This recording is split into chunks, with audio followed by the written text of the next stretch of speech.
Hello class, welcome back to our channel. So in today's lecture we will discuss MCQs based on prepositions.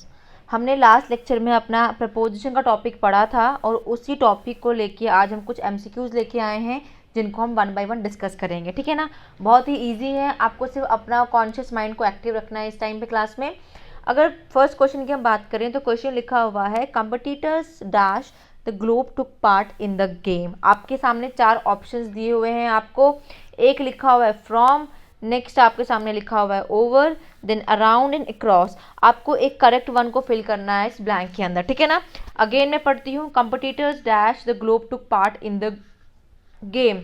Competitors ने जिन्होंने globe में जिन्होंने game में part किया है। अब आपको ऑप्शंस दे रखे हैं। अक्रॉस, देखो मैंने आपको उस दिन भी कहा था अक्रॉस का यूज़ हम नहीं करते क्योंकि हम इसका यूज़ करते हैं दो बाउंड्रीज, क्लियर कट बाउंड्रीज के लिए, ठीक है ना।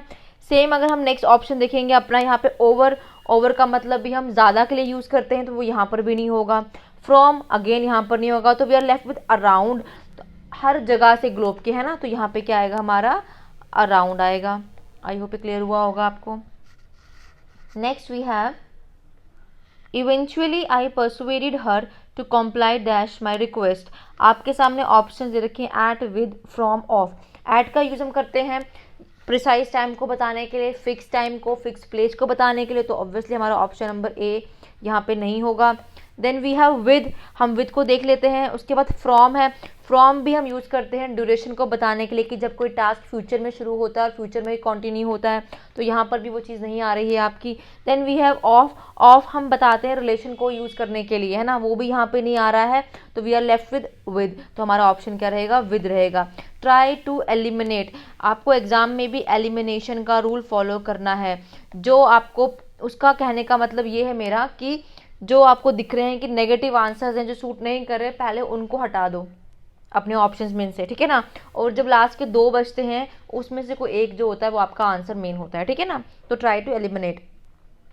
Next question we have the police was informed dash the matter. Police को मैटर बताया गया है ना, तो टू का अगेन यूज़ नहीं आएगा बिकॉज टू हमने उस दिन भी, कल भी पढ़ा था इसका कि ये डायरेक्शन को यूज़ करते हैं बताने के लिए। देन वी हैव इन, इनका मीनिंग भी यहाँ पे नहीं आएगा बिकॉज इनका हम यूज़ करते हैं या तो जगह को बताने के लिए या लॉन्गर पीरियड को बताने के लिए। नन ऑफ दिस तो होगा नहीं, तो हम लेफ्ट किससे हैं, the police was informed of, police को मैटर बताया गया, तो यहाँ पर ऑफ ऑप्शन आएगा आपका। Next question we have there is a distributing nexus dash politics and sports in India. अब आपको इसके लिए भी ऑप्शंस दे रखे हुए हैं। अलोंग, अलोंग का मतलब होता है साथ में, तो हम यहाँ पे ये ऑप्शन नहीं दिखेगा। अबाउट भी यहाँ पर नहीं लगेगा। अगेन आपकी प्रपोजिशन टू भी काम की नहीं यहाँ पे, तो बचता क्या हमारा बिटवीन। यहाँ पर क्या है, नेक्सस से किसके बीच में दो चीज़ें हैं, पॉलिटिक्स से और स्पोर्ट्स से, तो उसके लिए हम क्या यूज़ करेंगे, वर्ड बिटवीन, तो आपका बिटवीन ऑप्शन हो जाएगा यहाँ पे। Next we have the Ramayana is lying dash the table. Ramayana किताब है वो टेबल के ऊपर पड़ी हुई है, और मैंने आप ही को उस दिन भी बताया था क्लास में ये कि जब भी कोई चीज़ सरफेस पे होती है तो वी यूज़ प्रपोजिशन ऑन, तो यहाँ पर इन नहीं होगा, ऑफ अगेन नहीं होगा, फॉर ड्यूरेशन बताता है वो भी नहीं होगा, तो we are left with only on. तो हमारा ऑप्शन क्या है, the Ramayana is lying on the table, table के ऊपर है वो। Next he comes dash a noble family, वो एक नोबल फैमिली से बिलोंग या आते हैं, इसका यही मतलब है। तो यहाँ पे हमारे पास ऑप्शन है ही comes from a noble family, he comes with, again with नहीं आएगा, विद को हम यूज़ करते हैं विद इंस्ट्रूमेंट्स के साथ। ऑफ अगेन नहीं आएगा, he comes to a noble family, ये भी नहीं आएगा, तो we are left with only one option, he comes from, वो एक नोबल फैमिली से बिलोंग रखता है। या आई गेस यहाँ पर फ्रॉम नहीं आएगा, सॉरी यहाँ पे फ्रॉम नहीं आएगा, यहाँ पे आपका जो ऑप्शन नंबर सी है ऑफ, यहाँ पे ऑफ आएगा। अब मैं बताती हूँ पहले आपको ऑफ क्यों आएगा यहाँ पे, ठीक है ना। वेट अ वाइल, यहाँ पे जो सही ऑप्शन है हमारा ऑफ है। अभी मैंने बताया कि ऑफ का हम यूज़ करते हैं रिलेशन बताने के लिए, वहीं पर अगर लिखा होता ओ डबल ऑफ तो ये यूज़ करते हैं हम सेपरेशन बताने के लिए। जैसे Rahul is a friend of mine, तो वो ऑफ यूज़ किया हमने ये वाला सिंगल वाला, तो यहाँ भी क्या चीज़ बताइए, रिलेशन बताया हुआ है कि वो उस फैमिली से बिलोंग करता है, तो he comes of a noble family. I hope ये क्लियर हुआ होगा। Next question is Vivek repented dash what he had done. Vivek को पछतावा है कि जो उसने किया काम, ठीक है ना। अब जो की जगह हमें क्या वर्ड यूज़ करना है यहाँ पे, विवेक रिपेंटेड ऑफ नहीं, ये नहीं आएगा। ओवर अधिक के लिए ये भी नहीं आएगा, टू ये भी नहीं आएगा, तो बचता क्या आपका फॉर, विवेक रिपेंटेड फॉर, उसने जो किया, व्हाट ही हैड डन, है ना। तो आपका फॉर आएगा यहाँ पे। Next, it was foolish you need to go there, it was foolish dash you need to go there. We have options like to, it was foolish to you नहीं आएगा, it was foolish of you देख लेते हैं, it was foolish for you, again for किसके लिए आता है, for duration के लिए आता है या रिलेशन को निकालने के लिए आता है। उससे बेटर हम बोल सकते हैं पर्पस को बताने के लिए यूज होता है हमारा फॉर, एक ड्यूरेशन और एक पर्पस। जैसे हम बोलते हैं these seats are reserved for, ऐसे these seats are reserved for ladies, ना कि ऑफ लेडीज, ठीक है ना, क्योंकि ये क्या बता रहा है, उस चीज़ का पर्पस बता रहा है कि अगर ये सीट्स रिजर्व्ड हैं तो किसके लिए रिजर्व्ड है, लेडीज़ के लिए हैं, उसके पीछे का पर्पस हमें पता होता है, ठीक है ना। ऑन अगेन नहीं आएगा, सरफेस मीनिंग है, तो we are now left with one option and that is of, तो it was foolish of you not to go there, तो आपका ऑप्शन नंबर बी है यहाँ पे। नेक्स्ट क्वेश्चन हमारा है, I owe a large sum dash the bank, I owe a large sum, मैंने bank को लार्ज सम मतलब लार्ज अमाउंट दे रखा है या मेरा बैंक में बहुत अमाउंट है, तो इन तो नहीं आएगा, टू देख लेते हैं, विद भी नहीं आएगा, ऑन भी नहीं आएगा, तो क्या आएगा, I owe large sum to the bank, आपका ऑप्शन क्या आएगा यहाँ पे, टू आएगा। देखो मैं क्या कर रही हूँ, मैं मेरी कोशिश यहाँ पे यही है कि एलिमिनेशन करने की, तो जो बच रहा है लास्ट वाला वो मेरा ऑप्शन ऑटोमेटिक निकल के आ रहा है, ठीक है ना।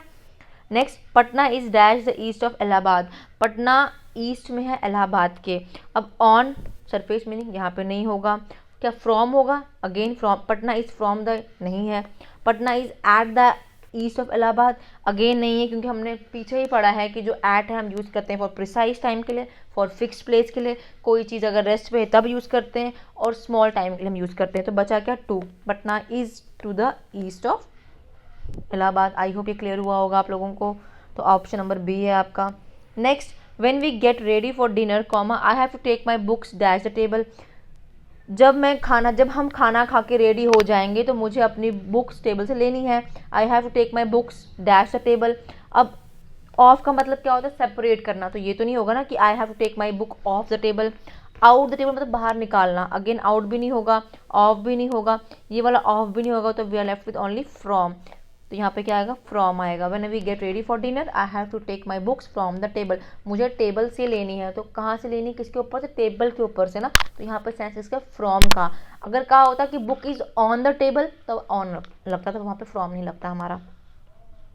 Next, my best friend lives dash Borets road, मेरी बेस्ट फ्रेंड रहती कहाँ पर है, बोरेट्स रोड पर रहती है, ठीक है ना। माई बेस्ट फ्रेंड लिव्स, अब यहाँ पर जगह का है तो नन तो छोड़ दो, एट हमने कहा था वो विद स्मॉल प्लेसेस के लिए यूज़ करते हैं, ठीक है ना।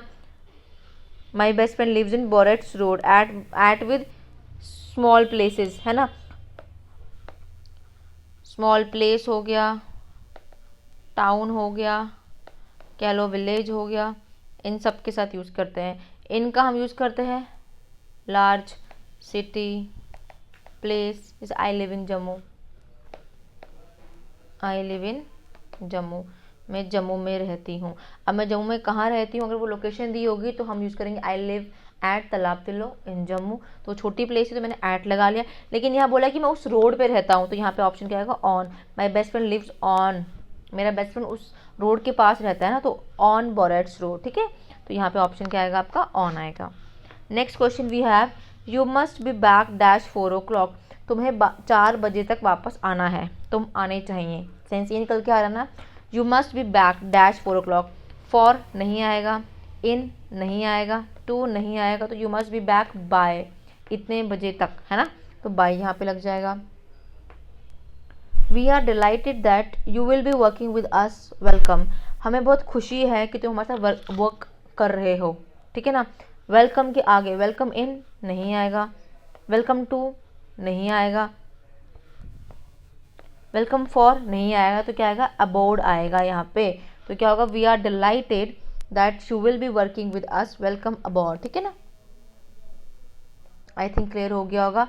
This is all about your proposition exercise, बहुत ही ईजी था, हमने बहुत ही ईजी एग्जाम्पल्स लेके समझाने की ट्राई की है, but just focus on one thing and that is elimination का प्रोसेस, जितने हो सके नेग्लेक्ट कर दो, और जो लेफ्ट ओवर रहता है वो आपका सही आंसर रहता ही रहता है, ठीक है ना। This is all about your propositions MCQs। I hope आपको समझ आया होगा। Thank you, have a nice day.